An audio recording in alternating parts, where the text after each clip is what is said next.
Hello, vagina. Cheers to being a woman. But womanhood? It's a jungle down there.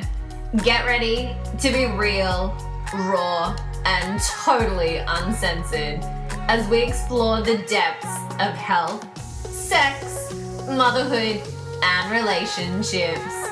Strap in for those topics that make you cringe, make you blush, and make you want to hide your face.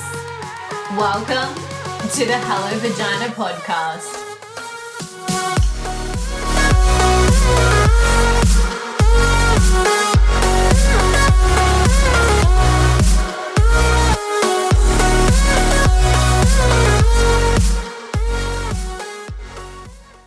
Hello and welcome back to the Hello Vagina podcast. With me today, I have a special guest. We have Kirsty O'Brien. She's a wife, a mother, a meditation coach, and the founder of Wanderlust Retreats. Welcome to the show. Thank you. So we're going to jump straight in with you sharing your story about how you got into meditation. Yep. Okay, so I had always dabbled with meditation for a while, but it wasn't until my youngest daughter's relapse that I really embraced it as a daily practice. And so that was nearly 6 years ago now. So she was initially diagnosed at 18 months old with leukemia. Great, 95% cure rate. We went through the treatment. Everything was very wonderful. And I think I was in autopilot mode. I was going through a messy divorce, and we just ticked all the boxes and did what we needed to do. And then 7 months off treatment, she relapsed. Totally knocked us for six because it happened at a regular checkup. There was no warning. And she was admitted that day and began intense chemotherapy the next day and didn't talk, speak, laugh, smile for about 30 days. Wow. And then that ended with her going to intensive care, and we weren't sure if she was going to make it through the night. She developed a complication to one of the chemos and had pancreatitis. And I slept up in her bed actually that night and thought, okay, if we're going to get through this, we've got to do something differently. And I suppose that was my soul-searching night where I realised I had spent so much of my life in probably autopilot, thinking that, as a mum, I had to have everything covered and do everything and really not being in the moment. And I was a total slave to my thoughts and emotions. And in that situation, I think I wasted so much energy stressing on blood test results and so much stuff I couldn't control. And I didn't want to go forward and possibly have a small amount of time with my baby in this headspace. So I thought, okay, she has to have the treatment, but if we move forward, let's support it with other things holistically so that we could stay mentally and emotionally well. So Ava could get physically well, but also we could all thrive. And so Ava was, next morning I went down there and little thumbs up as she always did, and she came out. They found a unmatched donor from overseas, which was so blessed. Yeah. And she had a transplant 3 months later, and we went into an isolation room in the hospital, isolated from my other children, and we lived in a bubble. And so we started meditating. That was one of the practices. Yeah. Another one was a gratitude practice every single morning. We filled that isolation room with affirmations and healing mandalas and salt lamps and all sorts of things. We just made it our haven of thinking positively. And I taught my husband how to meditate, and I taught my other 3 children how to meditate. And the effect that it had on our lives was more than I could have imagined when I set out on this little mission just to make us all feel a little bit better. Yeah. And what it was that it made us, it gives you that pause to respond rather than react, and to really anchor fully into where you are. And when you do that, that changes your relationships with yourself, but it also changes the relationships with all the other people around you. And the more you meditate, the more you realize that some things you can just let go. Yeah. You realize other things you want to, give more attention to and more energy to. And I think its greatest gift is you stop taking things so personally. Yeah. Because you're living fully in the moment. And when you're living fully in the moment, you have a lot less stress and anxiety, because a lot of our stress and anxiety is worrying about the past that we can't change, or worrying about the future that we have no control over. Yeah. And so for Ava, we would have so much treatment, which was so worrying and overwhelming to her. Yeah. And so we would go down to the radiation table and I'd put her through a meditation, and the technicians would say, wow, every child needs to be learning this, because she would just totally lose all of her worry and stress and concern, and just trust that in that moment everything was good. Yeah. So we came home. Ava is now 5 years post-transplant. She's amazingly healthy and beautiful, and we're all still meditating strong as a family. And when I finally got the courage to go back to work, I thought this has happened for a reason, and I want to try and support other people, because you don't just need a cancer diagnosis to be stressed. So many of us are walking around highly, highly stressed, and here's a tool that every human has access to and every human can utilise, and it's going to help you to think better, feel better, and be a more positive, happier, healthier human. So that's where I am today. Amazing. So what are some of the common myths, I guess, that you experience around meditation? Because I think there's a lot of preconceived ideas of yoga hippies with their legs crossed doing the and I think for a lot of people they're like, there's no way I could do, that's just not me. So what are some of the common myths that people that come to you kind of tell you that they don't want to be doing? Well, I always say I teach meditation for householders, for everyday person that has the crazy busy life and the kids and the family and the relationship, and I'm not going to give you a tool that you're going to find impossible to fit into your daily life. And most people do think that you have to be quite monk-like, quite perfect and never think a bad thing, which is not true at all. We all have those same thoughts that are self-destructive and limiting, and we all have bad days, and they feel that you have to meditate for hours at a time to see any benefits. And the reality is that a 5-minute practice, which is less than 1% of your day, if you do it every single day, you'll see the benefits, because it's just like training your body, training your bicep. You're going to see the results if you commit to that training, regularly. Meditation's the same. You're training your brain. 20 minutes of meditation lowers your cortisol and helps increase your melatonin by up to 98%, which is what helps you get better sleep. Wow. So they've done scientific studies that a 20-minute meditation is equivalent to 1 hour of deep sleep. Wow. So this is the science behind it, where it feels like magic, but it's not. It's science working in your body. And so I love for people just to think that a meditation practice is as simple as a deep, gentle inhale, holding the breath for a moment, and a long exhale. Because if you just are listening now and you do that, in and out, you would have find that your thoughts slowed just for that moment, and they don't stop. And that's the other biggest myth, is that you think that when you meditate you will control your thoughts and you will have a blank mind. It doesn't happen. I've definitely experienced that laying in yoga when you do your the end. I probably butchered that. It's probably not what it's called. But I remember laying there and I was like, did the clock always tick that loud? I just heard a train go past. Just all these thoughts. And then people say, I'm a meditation failure. I'm never trying it again because I'm hopeless at it. And everybody has that same experience. But what meditation teaches you is a thought is just a thought. When we're a slave to our thoughts and emotions and we're living in autopilot and we're highly stressed, what happens is we're constantly reacting to every single thought that happens.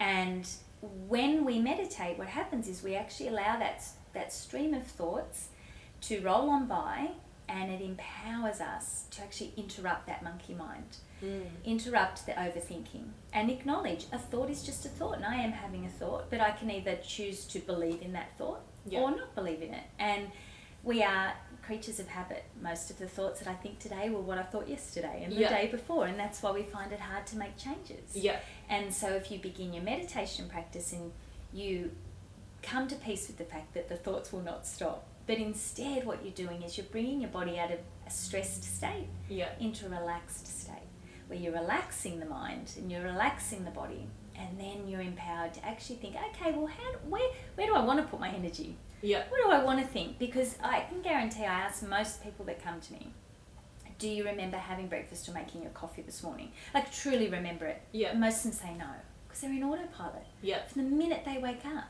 Yeah. Most people grab their phones and scroll, but they couldn't actually tell you what they actually saw, maybe. Yeah. Because they're in autopilot. And when you're in autopilot, you're not running the show. Mm. All that, That's that right. monkey mind. And if we're stressed, most of those thoughts are negative. That's why we feel exhausted sometimes before we've even left the house. Yeah. So yeah, so as long as you, I say, be easy with yourself. Start with 2 minutes. Yeah. Build it up to 5. Find your meditation sweet spot. For me, it's 20 minutes.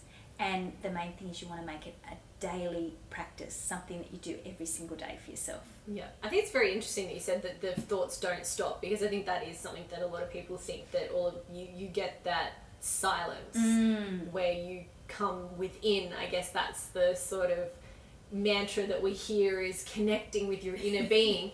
But to sort of realise that that doesn't actually mean that there's going to be silence, and that you're not doing it wrong if you don't have silence. And it's in the interesting because you become an observer, you know, when you start to spend that time with your thoughts, and you can actually question some of them, because we know that our thoughts create a stress response in our bodies. Mm-hmm. You know, if we choose certain thoughts, that's going to aggravate us and, you know, elevate our cortisol. And Yeah. if we focus on other thoughts, we lower our cortisol, and we, you know, think differently, we respond differently. So that's the empowering nature of your practice, is that it does help you understand yourself on a deeper level and have greater self-awareness, which means you move through life differently. Yeah. And I think if you're beginning with meditation, start with little mindful practices. Set the intention, I'm going to do 5 things today mindfully, like all there, be fully present. Because especially if we're busy mums, we think that multitasking means that we're doing a better job, when really we're just running ourselves into the ground. So the more things I can do mindfully, and, you know, make those little things like having a cup of coffee, I can turn that into a meditation. And having my wine at the end of the night, a meditation. Because if I just truly allow myself to hold the cup, feel the warmth, you know, taste the coffee, just a few minutes, that changes how I feel, which then changes how I act and how I, you know, interact with other people. Do I want to have that conversation where I snap at a loved one, or maybe I think, oh, I'll just let that go, doesn't matter.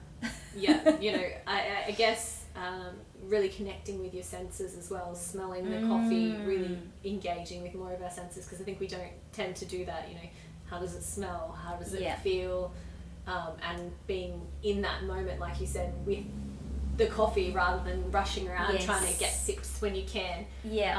But taking that couple of minutes. So is there a particular time of day that meditating is better, in the morning, in the night, or it's There's when not. you can? It's it is when you can, but I think mornings, because it's can be easy to become your non-negotiable. You know, I say don't get out of bed, slide up against the bed head, and just give yourself a couple of minutes just to breathe in and out. And just clear your mind a little bit, slow everything down.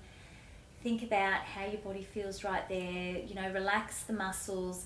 You're going to find that easier to stick to every single day, because what else have you got to do the minute you wake up? You know, like, so if you just make it your non-negotiable, but you can do it last thing at night. So you can create a little space in your home, which might be as simple as a cushion on the floor and a nice little candle or something. But I think sometimes if we create a space, it feels a bit more like a ritual. And because we're creatures of habit, and when we first create the meditation habit, what happens is sabotage comes in, and we find a million reasons of things that are more important. So I suggest create a time, stick to it, do it every single day at the same time. That's your non-negotiable. And start small, because if you start with 20 minutes, if it's too much, your brain's going to go crazy. So Yeah. No, I think that's definitely a good point on the self-sabotage. It's something, for people in Australia, Kmart actually has gratitude journals. So they've started printing, I love the stationery section at Kmart. Me too. And they've actually brought out a whole series of them. There's one called Life Admin, so it's like a daily to-do one. But they brought out a gratitude one, and I bought it with the intention of doing it. You know, it's got a section of 3 things that I'm grateful for that you do in the morning and then at night, and then I've half turned it into a to-do list because I just like different list notebooks. But it is, I think for a lot of us, we think that it's too hard, and that, you know, it is like creating a routine, I guess. Yeah. Because although we have these thoughts that we want to do gratitudes or do meditation, our brain does then jump into that, oh no, we're too busy mode. What are some ways that we can, or some tools that you suggest when that's our default thought is, I'm too busy, I can't do that? Yeah. Well, as I said, 5 minutes, if you're going to commit to 5 minutes every day, that's less than 1% of your day. So straight off, you have time. Yeah. And that's where you have to remind yourself that you're worthy of investing this time in yourself. You know, I say you make your meditation practice a ritual of self-care, where you know, even at the end, you take that time to put your hand on your heart space and say, you know, thank yourself for giving yourself 5 minutes just to breathe, you know, just to let something go and relax the body. Think of 3 things that you're grateful for. Anchoring into you now. And letting the past go and not worrying about the future. Because, you know, it's so corny, but happiness is an inside job. You know, it really is. And we're happy when we're here right now. That's just the reality. So I think, when you anchor in, and there's tools that you can use. As I said, your practice doesn't need to be really formal, and you don't have to be totally silent. If you like listening to music, you know, there's beautiful meditation playlists, there's mantras, there's nature sounds. Put that on. Make it a beautiful ritual. Light some incense. You can also focus on something that you feel grateful for and use that to anchor your meditation practice. If you find that your thoughts are, you know, really sort of driving you into the ground. And journaling too can be a really useful tool to use before or after. Like for me personally, I had PTSD anxiety after Ava's treatment. And the combination of journaling and meditation helped me heal my anxiety 100%. Helped me release a lot of the shame I held as a mother as well, because I'm like, I should be so happy now. Like, my daughter's well. What's wrong with me? You know, like I went down that path. I isolated. And then once I became aware of actually what was going on in my internal dialogue, and you actually journal it out, you can actually become your own best friend a little bit and say, wow, I didn't realise that you were in that much pain, Kirsty. Like, it really gave me this different perspective. And so then I began to use my practice to actually, you know, think of love and be gentler with myself and kinder, and started to then change, you know, my journaling to, you know, reassure myself and release things. And when you look at things too and you start journaling it on them, it can support you to stop isolating and realise that I need support here. I need to reach out to somebody. I'm hurting.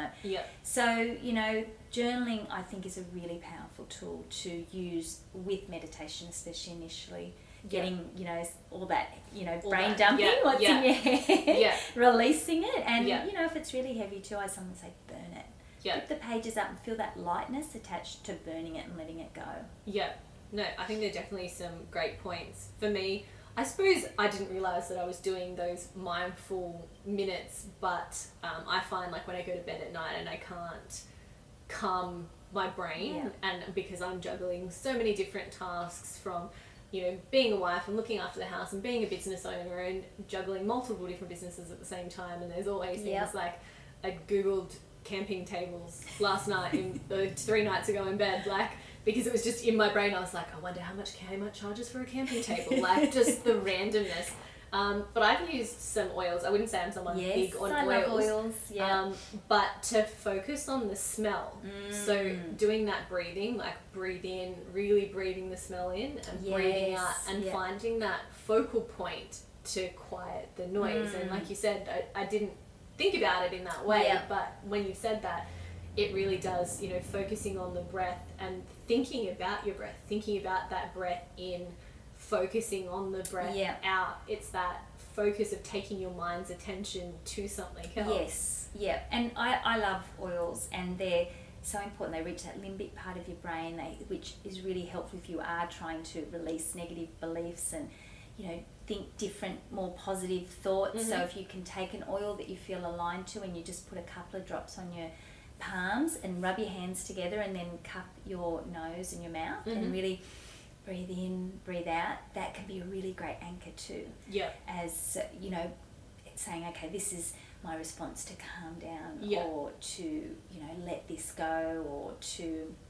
anchor into peace, or, you know, you might have an affirmation that you want to connect to that instantly to then if you diffuse that oil later in the day, it helps to take your body and your mind back to that place of peace and calm and serenity. Yeah, and because we do have a lot of our brain does have those scent cues that remind us of things. So picking sort of an oil or something that you can associate with your calm, that when you smell that, it brings you, I think there must be like a subliminal brain connection. Absolutely. It's like, this is our calm smell. Yeah, and that's the thing I always say, create the world around you to be filled with those little precious things that make you feel good. Yeah. You know, because that's going to, when we feel better, we think better. You know, and that's when we make different decisions, and, you know, we look after ourselves more when we feel better as well. You know, and it's like that ripple effect. Yeah. But when you're not, and you're in that really crappy space, you don't want to do anything for yourself. So it's sort of create a couple of little practices, and then slowly those practices will expand and you'll create more and more. Yeah. And you'll feel better for it.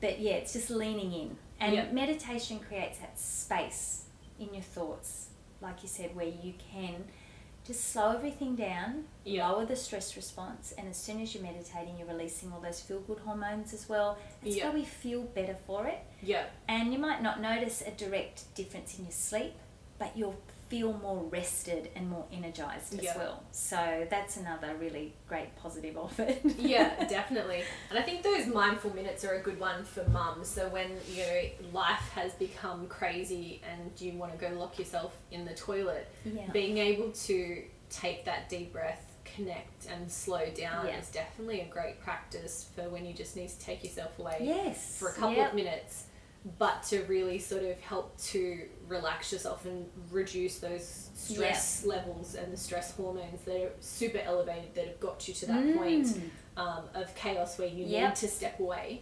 But I think for a lot of women, they don't really know what to do. Like, you've stepped away, but you're still in that heightened state of anxiousness and frustration.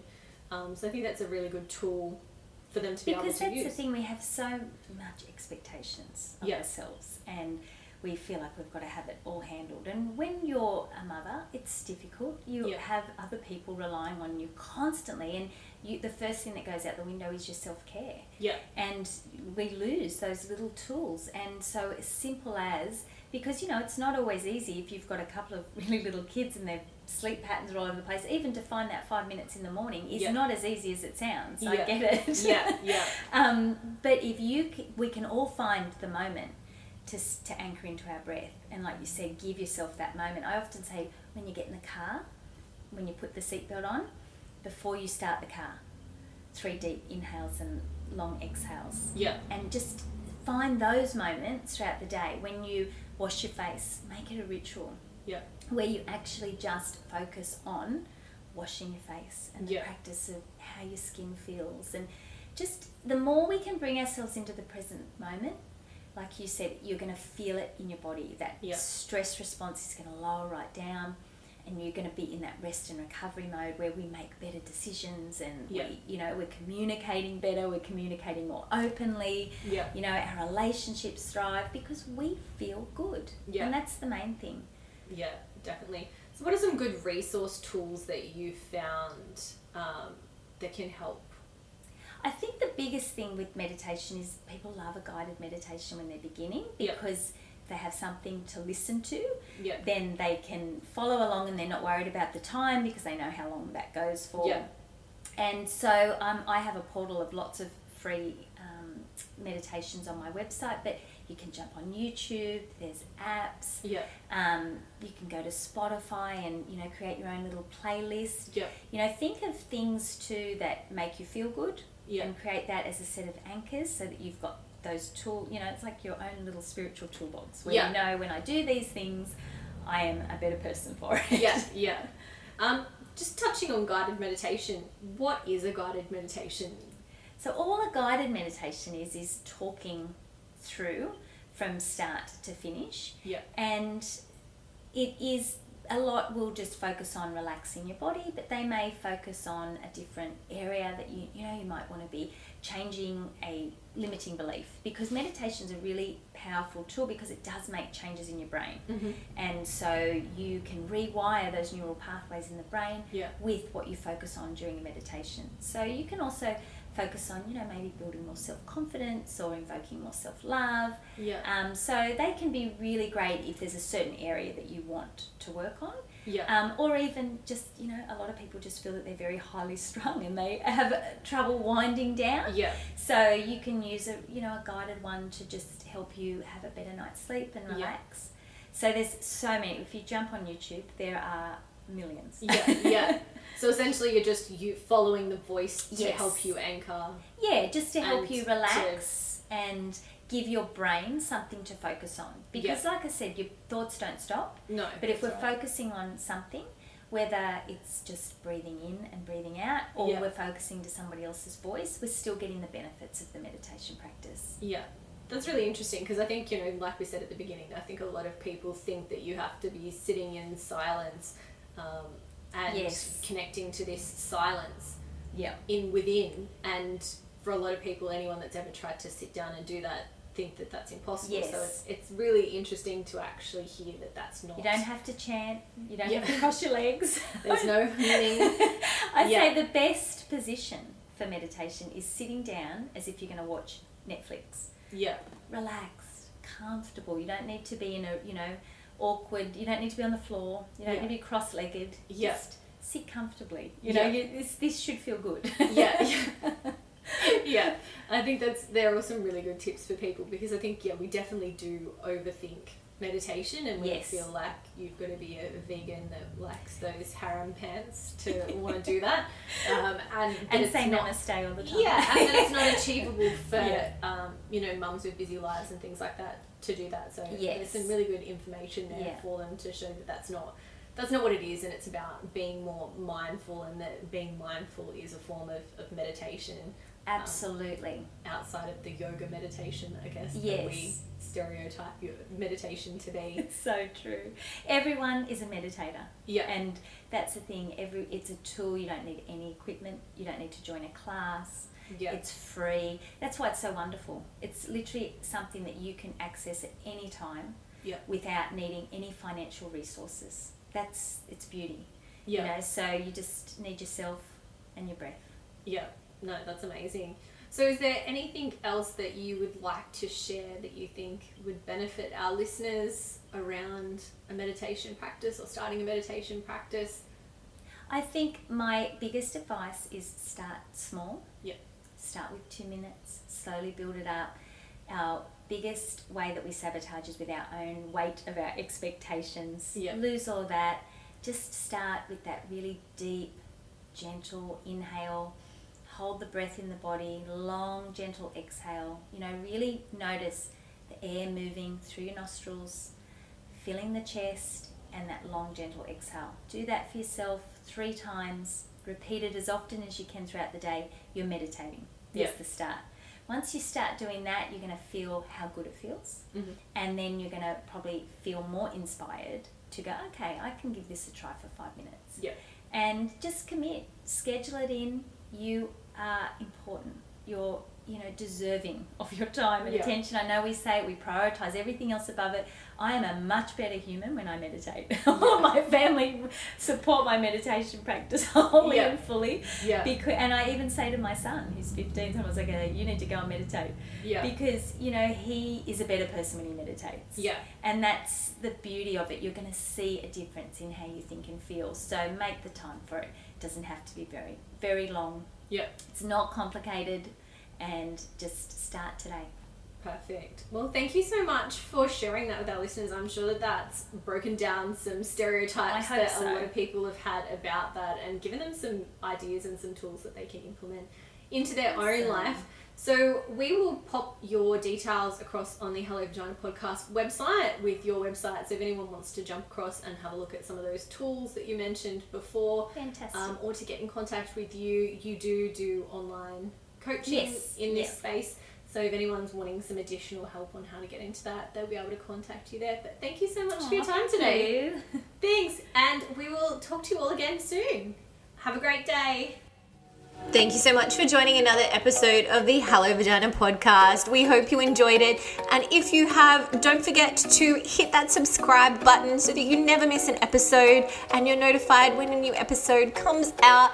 Also, we would love for you to tap some stars for us and to leave a review so that others can see how much you enjoyed the podcast and what we're all about. So don't forget, hit that subscribe button. And until next time, stay beautiful.